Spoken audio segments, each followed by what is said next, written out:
The Tale of Mr. Tod, by Beatrix Potter, for William Francis of Ulva, someday.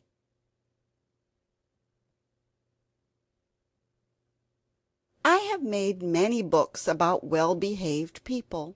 Now, for a change, I'm going to make a story about two disagreeable people called Tommy Brock and Mr. Tod. Nobody could call Mr. Tod nice. The rabbits could not bear him. They could smell him half a mile off. He was of a wandering habit, and he had foxy whiskers. They never knew where he would be next.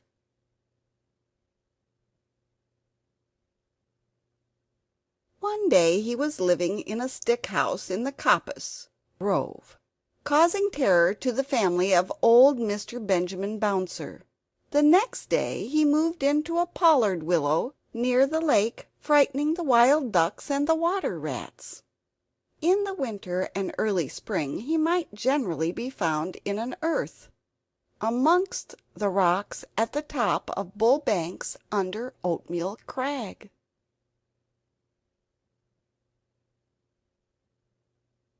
He had half a dozen houses, but he was seldom at home. The houses were not always empty when Mr. Tod moved out, because sometimes Tommy Brock moved in without asking leave. Tommy Brock was a short, bristly, fat, waddling person with a grin. He grinned all over his face. He was not nice in his habits. He ate wasp nests and frogs and worms, and he waddled about by moonlight digging things up.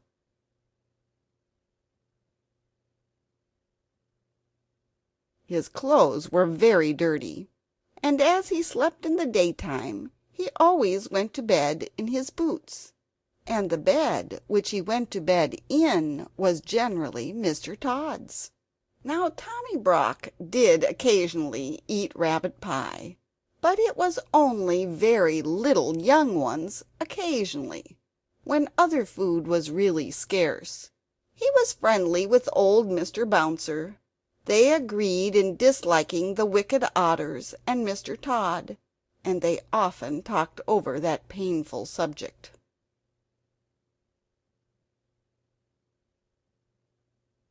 Old Mr. Bouncer was stricken in years. He sat in the spring sunshine outside the burrow in a muffler, smoking a pipe of rabbit tobacco. He lived with his son Benjamin Bunny and his daughter-in-law Flopsy, who had a young family. Old Mr. Bouncer was in charge of the family that afternoon, because Benjamin and Flopsy had gone out.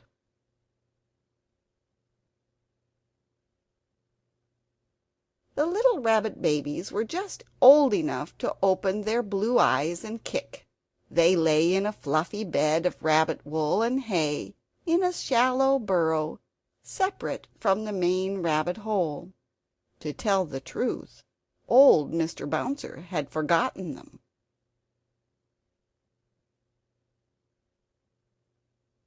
He sat in the sun and conversed cordially with Tommy Brock, who was passing through the wood with a sack and a little spud which he used for digging, and some mole traps.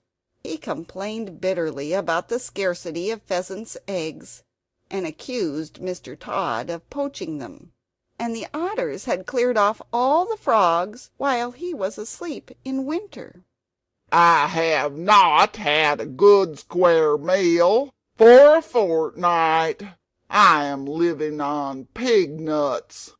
I shall have to turn vegetarian and eat my own tail, said Tommy Brock.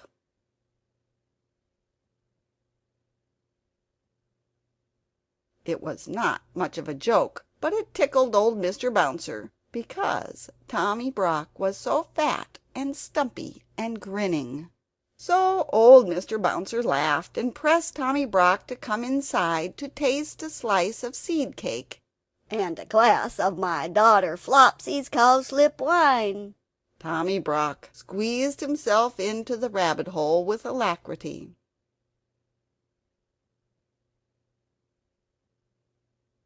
Then old Mr. Bouncer smoked another pipe and gave Tommy Brock a cabbage leaf cigar, which was so very strong that it made Tommy Brock grin more than ever, and the smoke filled the burrow.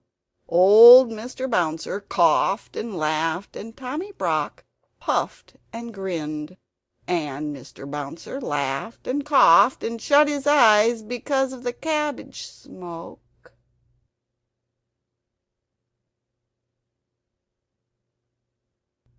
When Flopsy and Benjamin came back, old Mr. Bouncer woke up. Tommy Brock and all the young rabbit babies had disappeared. Mr. Bouncer would not confess that he had admitted anybody into the rabbit hole, but the smell of badger was undeniable, and there were round heavy footmarks in the sand. He was in disgrace. Flopsy wrung her ears and slapped him. Benjamin Bunny set off at once after Tommy Brock.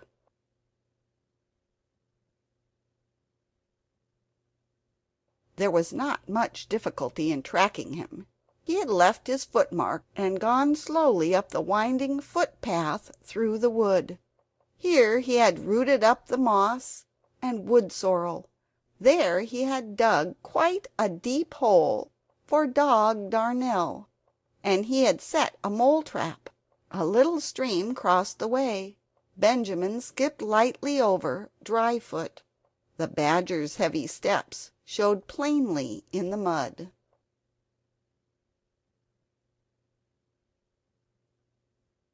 The path led to a part of the thicket where the trees had been cleared. There were leafy oak stumps and a sea of blue hyacinths, but the smell that made Benjamin stop was not the smell of flowers.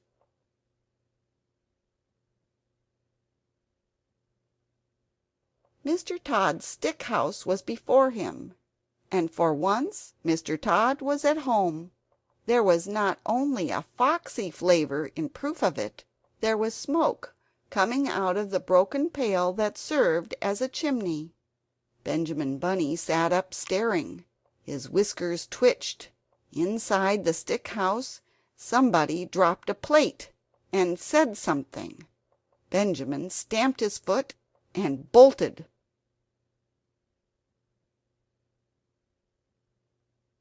He never stopped till he came to the other side of the wood.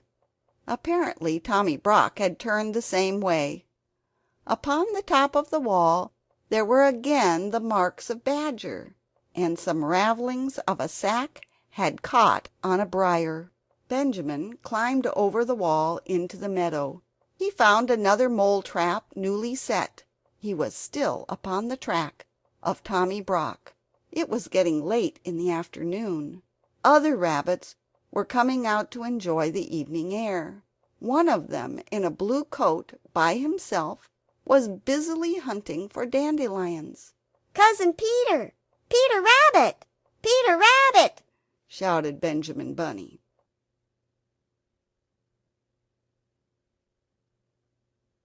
The blue-coated rabbit sat up with pricked ears.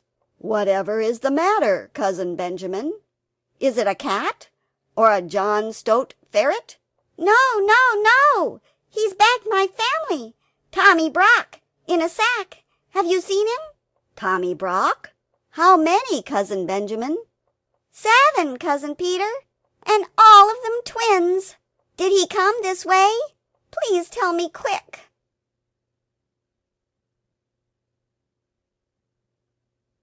"Yes, yes, not 10 minutes since. He said they were caterpillars. I did think they were kicking rather hard for caterpillars." "Which way? Which way has he gone, Cousin Peter?" "He had a sack with something live in it. I watched him set a mole trap. Let me use my mind, Cousin Benjamin. Tell me from the beginning." Benjamin did so.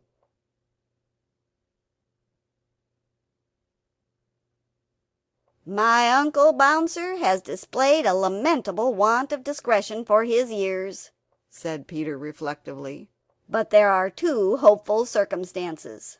Your family is alive and kicking, and Tommy Brock has had refreshments.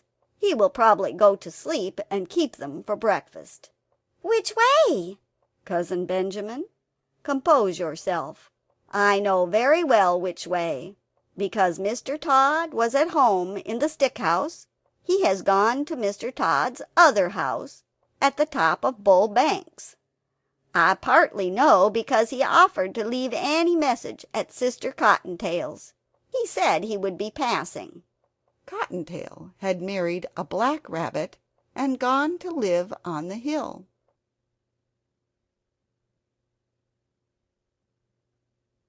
Peter hid his dandelions and accompanied the afflicted parent, who was all of a twitter. They crossed several fields and began to climb the hill. The tracks of Tommy Brock were plainly to be seen. He seemed to have put down the sack every dozen yards to rest. "He must be very puffed. We are close behind him by the scent. What a nasty person!" said Peter.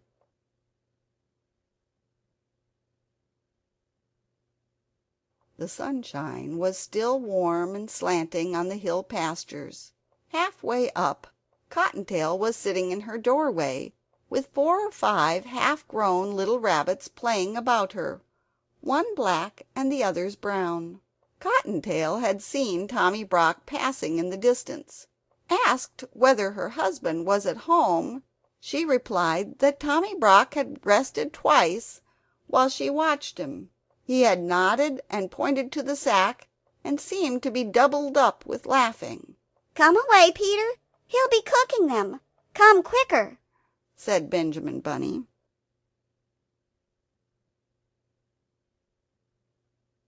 They climbed up and up.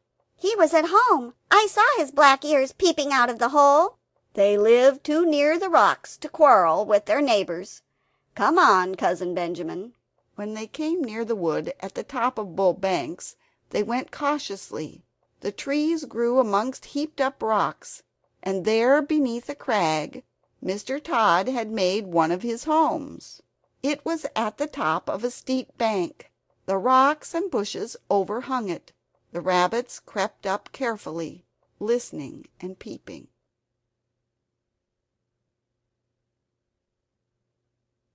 This house was something between a cave, a prison, and a tumble-down pigsty. There was a strong door, which was shut and locked.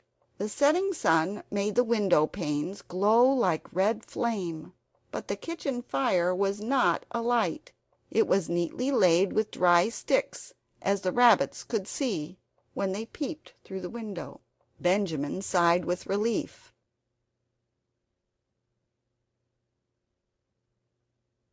But there were preparations upon the kitchen table which made him shudder. There was an immense empty pie dish of blue willow pattern, and a large carving knife and fork and a chopper. At the other end of the table was a partly unfolded tablecloth, a plate, a tumbler, a knife and fork, salt cellar, mustard, and a chair. In short, preparations for one person's supper.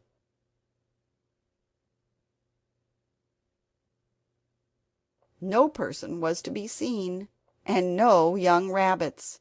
The kitchen was empty and silent. The clock had run down. Peter and Benjamin flattened their noses against the window and stared into the dusk. Then they scrambled round the rocks to the other side of the house. It was damp and smelly and overgrown with thorns and briars. The rabbits shivered in their shoes. "Oh, my poor rabbit babies! What a dreadful place! I shall never see them again," sighed Benjamin.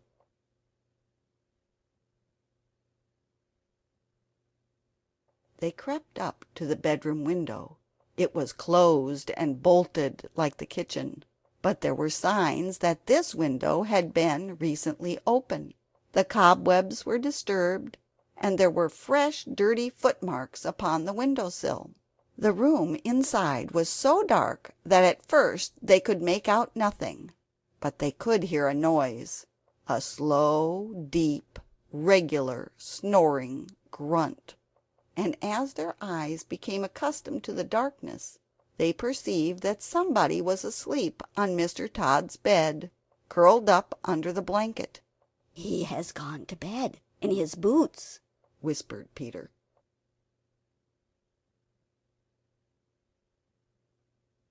Benjamin, who was all of a twitter, pulled Peter off the window-sill.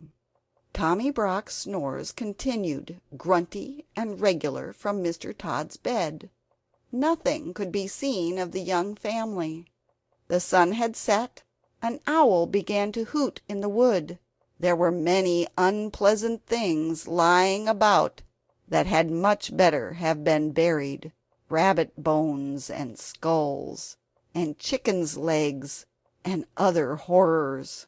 It was a shocking place, and very dark.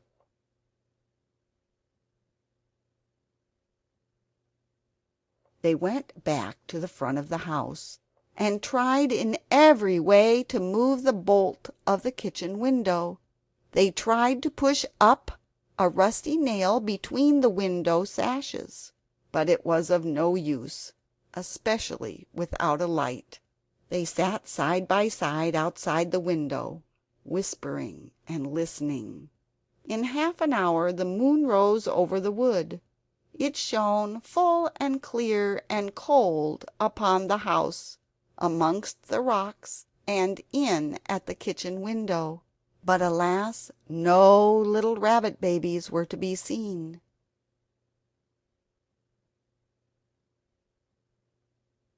The moonbeams twinkled on the carving knife and the pie dish, and made a path of brightness across the dirty floor. The light showed a little door in a wall beside the kitchen fireplace, a little iron door belonging to a brick oven of that old-fashioned sort that used to be heated with faggots of wood. And presently, at that same moment, Peter and Benjamin noticed that whenever they shook the window, the little door opposite shook in answer. The young family were alive, shut up in the oven.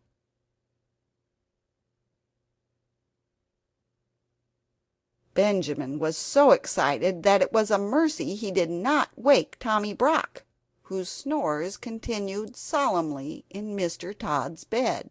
But there really was not very much comfort in the discovery. They could not open the window, and although the young family was alive, the little rabbits were quite incapable of letting themselves out. They were not old enough to crawl.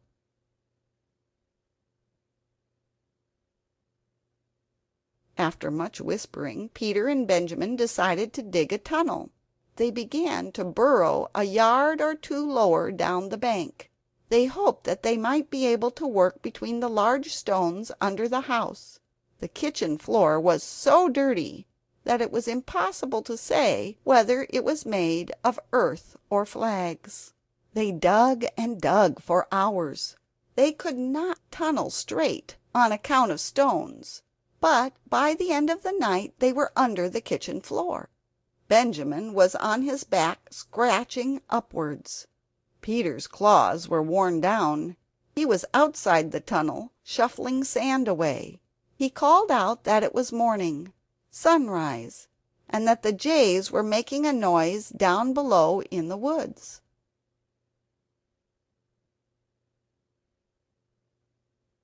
Benjamin Bunny came out of the dark tunnel, shaking the sand from his ears. He cleaned his face with his paws. Every minute the sun shone warmer on top of the hill. In the valley there was a sea of white mists, with golden tops of trees showing through. Again from the fields down below, in the mist, there came the angry cry of a jay, followed by the sharp, yelping bark of a fox. Then Those two rabbits lost their heads completely. They did the most foolish thing that they could have done. They rushed into their short new tunnel and hid themselves at the top end of it under Mr. Tod's kitchen floor.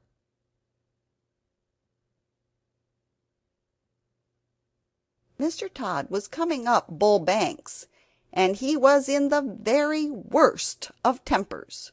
First, he had been upset by breaking the plate.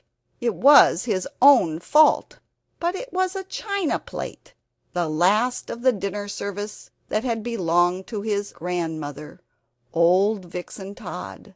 Then the midges had been very bad, and he had failed to catch a hen pheasant on her nest, and it had contained only 5 eggs, 2 of them addled. Mr. Tod had had an unsatisfactory night.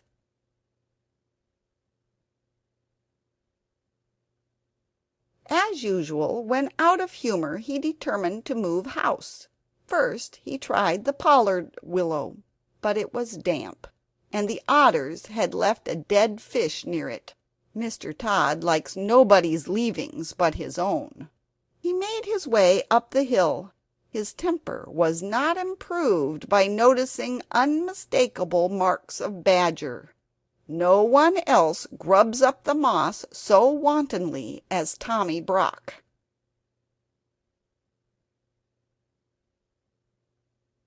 Mr. Tod slapped his stick upon the earth and fumed. He guessed where Tommy Brock had gone to. He was further annoyed by the jaybird, which followed him persistently. It flew from tree to tree and scolded, warning every rabbit within hearing that either a cat or a fox was coming up the plantation. Once, when it flew screaming over his head, Mr. Tod snapped at it and barked.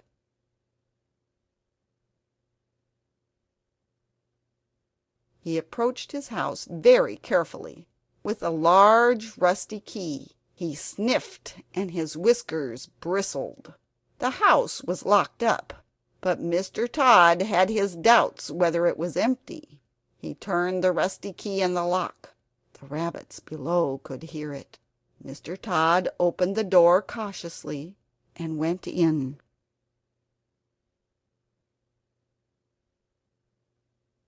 The sight that met Mr. Tod's eyes in Mr. Tod's kitchen made Mr. Tod furious. There was Mr. Tod's chair, and Mr. Tod's pie dish, and his knife and fork and mustard and salt cellar, and his tablecloth that he had left folded up in the dresser, all set out for supper or breakfast, without doubt for that odious Tommy Brock. There was a smell of fresh earth and dirty badger, which fortunately overpowered all smell of rabbit.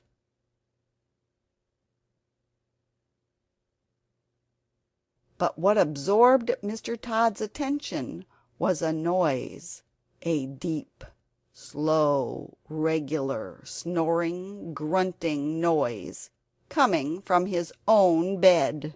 He peeped through the hinges of the half-open bedroom door. Then he turned and came out of the house in a hurry.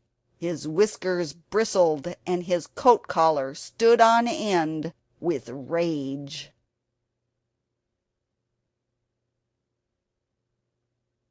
For the next 20 minutes Mr. Tod kept creeping cautiously into the house and retreating hurriedly out again. By degrees he ventured further in, right into the bedroom. When he was outside the house he scratched up the earth with a fury, but when he was inside he did not like the look of Tommy Brock's teeth.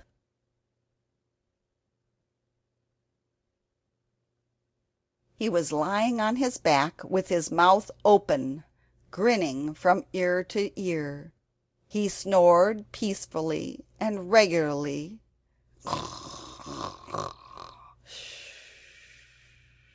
but one eye was not perfectly shut. Mr. Tod came in and out of the bedroom. Twice he brought in his walking stick, and once he brought in the coal scuttle, but he thought better of it and took them away.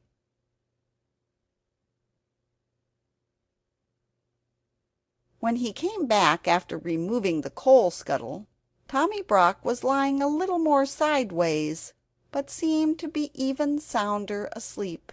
He was an incurably indolent person. He was not in the least afraid of Mr. Tod. He was simply too lazy and comfortable to move.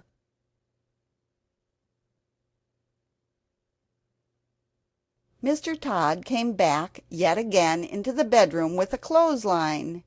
He stood a minute watching Tommy Brock, and listened attentively to the snores. They were very loud indeed, but seemed quite natural.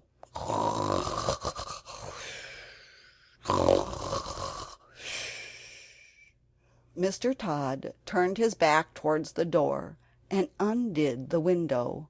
It creaked. He turned round with a jump. Tommy Brock, who had opened one eye, shut it hastily. The snores continued.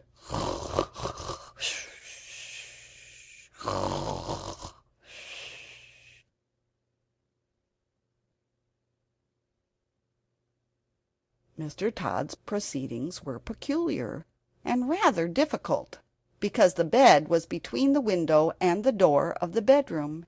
He opened the window a little way, and pushed out the greater part of the clothesline on to the window-sill. The rest of the line, with a hook at the end, remained in his hand.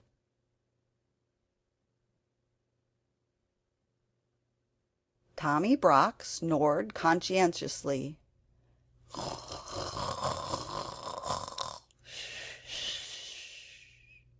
Mr. Tod stood and looked at him for a minute. Then he left the room again. Tommy Brock opened both eyes and looked at the rope and grinned. There was a noise outside the window. Tommy Brock shut his eyes in a hurry.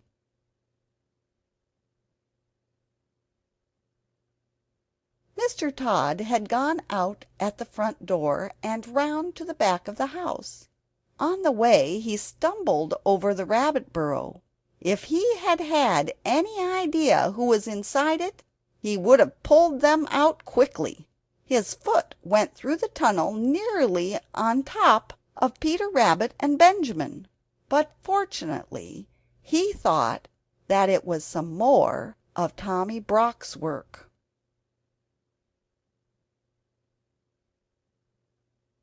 He took up the coil of line from the sill, listened for a moment, and then tied the rope to a tree. Tommy Brock watched him with one eye through the window. He was puzzled.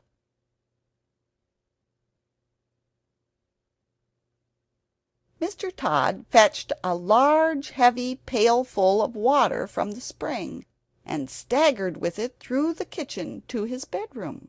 Tommy Brock snored industriously, with rather a snort.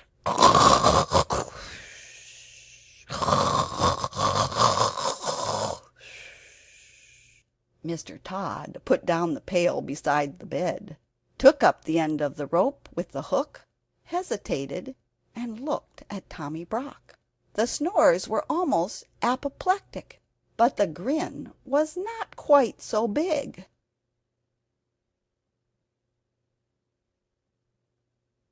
Mr. Tod gingerly mounted a chair by the head of the bedstead. His legs were dangerously near to Tommy Brock's teeth.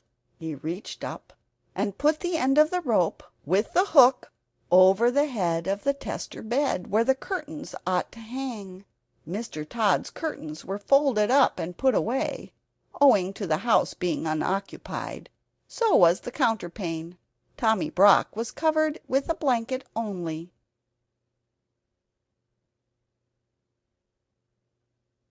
Mr. Tod, standing on the unsteady chair, looked down upon him attentively.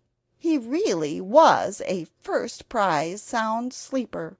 It seemed as though nothing would waken him. not even the flapping rope across the bed. Mr. Tod descended safely from the chair and endeavored to get up again with the pail of water. He intended to hang it from the hook dangling over the head of Tommy Brock, in order to make a sort of shower bath worked by a string through the window.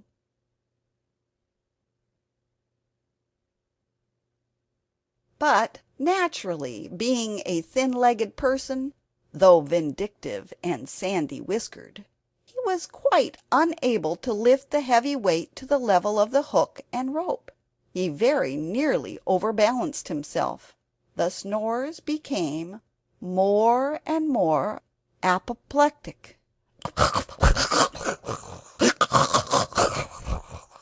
One of Tommy Brock's hind legs twitched under the blanket, but still he slept on peacefully. Mr. Tod and the pail descended from the chair without incident.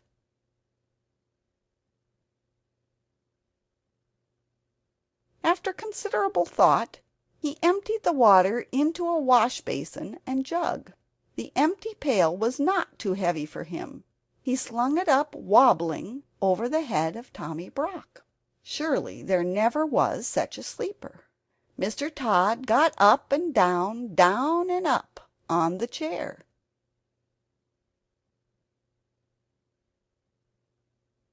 As he could not lift the whole pailful of water at once, he fetched a milk jug and ladled quarts of water into the pail by degrees. The pail got fuller and fuller, and swung like a pendulum. Occasionally a drop splashed over, but still Tommy Brock snored regularly and never moved, except in one eye. At last Mr. Tod's preparations were complete. The pail was full of water. The rope was tightly strained over the top of the bed and across the window-sill to the tree outside.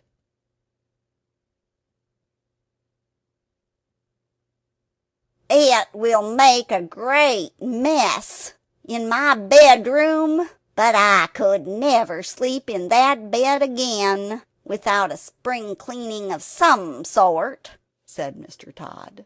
Mr. Tod took a last look at the badger and softly left the room. He went out of the house, shutting the door. The rabbits heard his footsteps over the tunnel.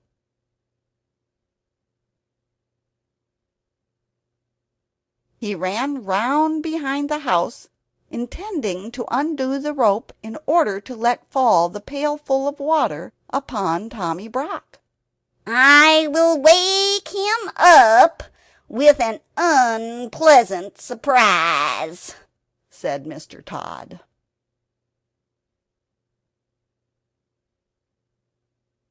The moment he had gone, Tommy Brock got up in a hurry. He rolled Mr. Tod's dressing-gown into a bundle, put it into the bed beneath the pail of water instead of himself, and left the room also, grinning immensely. He went into the kitchen, lighted the fire, and boiled the kettle. For the moment he did not trouble himself to cook the baby rabbits.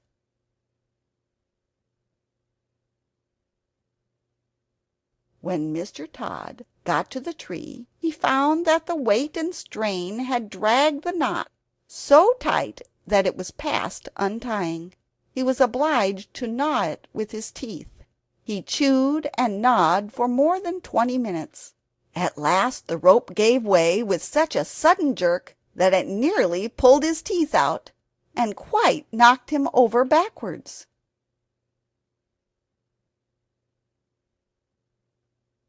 Inside the house there was a great crash and splash and the noise of a pail rolling over and over, but no screams. Mr. Tod was mystified. He sat quite still and listened attentively. Then he peeped in at the window. The water was dripping from the bed. The pail had rolled into a corner.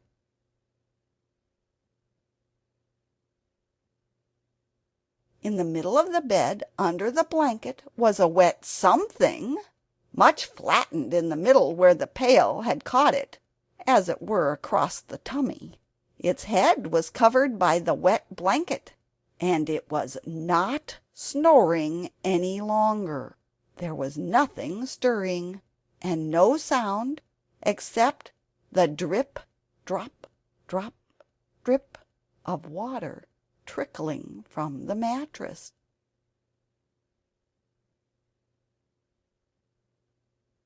Mr. Tod watched it for half an hour. His eyes glistened. Then he cut a caper and became so bold that he even tapped at the window, but the bundle never moved. Yes, there was no doubt about it. It had turned out even better than he had planned. The pail had hit poor old Tommy Brock and killed him dead.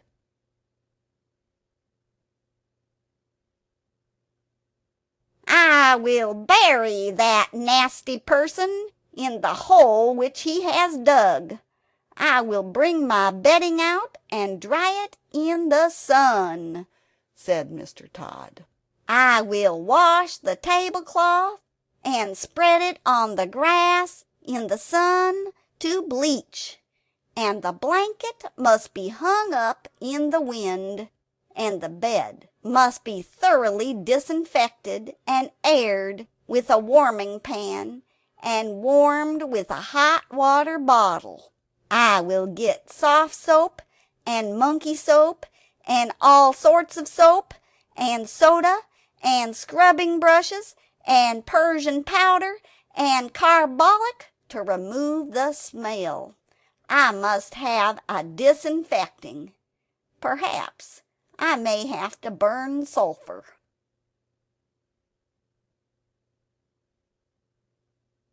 He hurried round the house to get a shovel from the kitchen. "First I will arrange the hole. Then I will drag out that person in the blanket." He opened the door.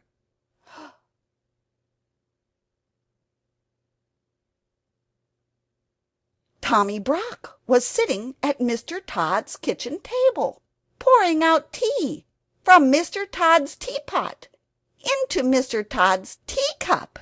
He was quite dry himself and grinning, and he threw the cup of scalding tea all over Mr. Tod. Then Mr. Tod rushed upon Tommy Brock, and Tommy Brock grappled with Mr. Tod amongst the broken crockery, and there was a terrific battle all over the kitchen. To the rabbits underneath, it sounded as if the floor would give way at each crash of falling furniture.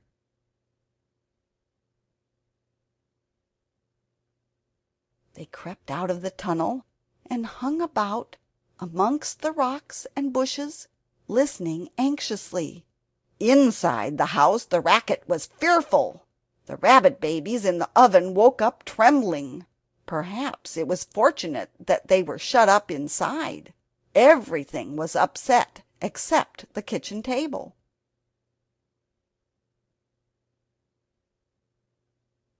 And everything was broken except the mantelpiece and the kitchen fender. The crockery was smashed to atoms.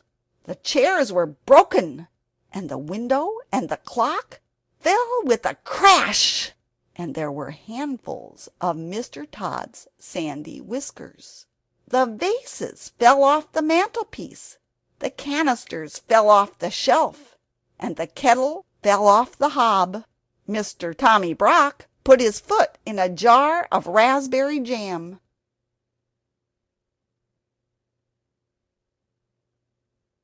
And the boiling water out of the kettle fell upon the tail of Mr. Tod. When the kettle fell, Tommy Brock, who was still grinning, happened to be uppermost, and he rolled Mr. Tod over and over like a log out at the door.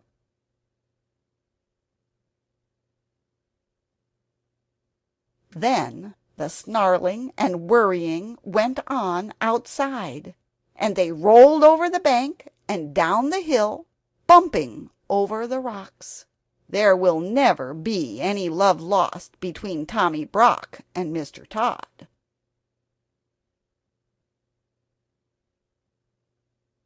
As soon as the coast was clear, Peter Rabbit and Benjamin Bunny came out of the bushes. "Now for it!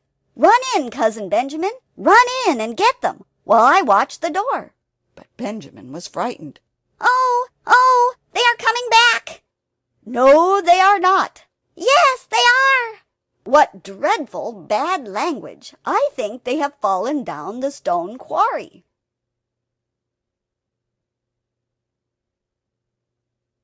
Still Benjamin hesitated, and Peter kept pushing him. "Be quick! It's all right. Shut the oven door, Cousin Benjamin, so he won't miss them." Decidedly there were lively doings in Mr. Tod's kitchen.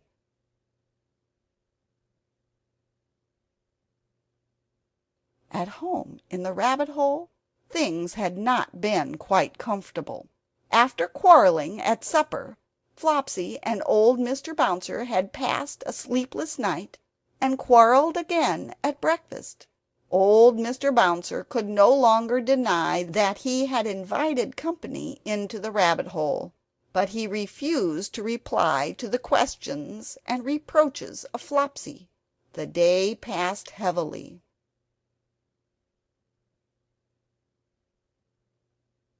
Old Mr. Bouncer, very sulky, was huddled up in a corner, barricaded with a chair.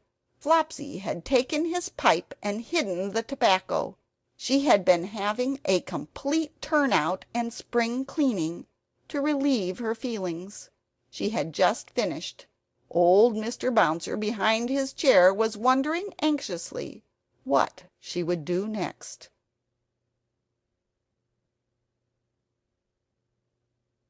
In Mr. Tod's kitchen, amidst the wreckage, Benjamin Bunny picked his way to the oven nervously through a thick cloud of dust.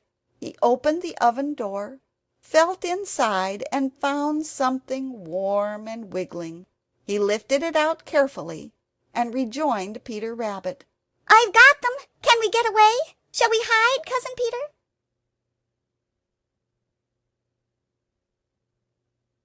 Peter pricked his ears. Distant sounds of fighting still echoed in the wood. 5 minutes afterwards 2 breathless rabbits came scuttering away down Bull Banks, half carrying, half dragging a sack between them. Bumpety-bump over the grass, they reached home safely and burst into the rabbit hole.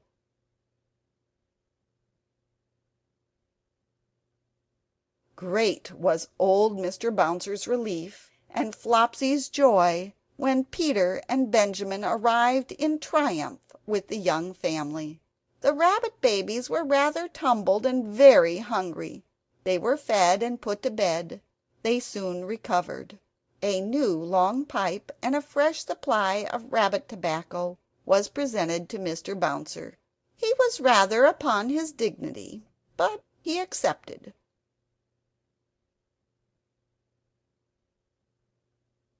Old Mr. Bouncer was forgiven, and they all had dinner.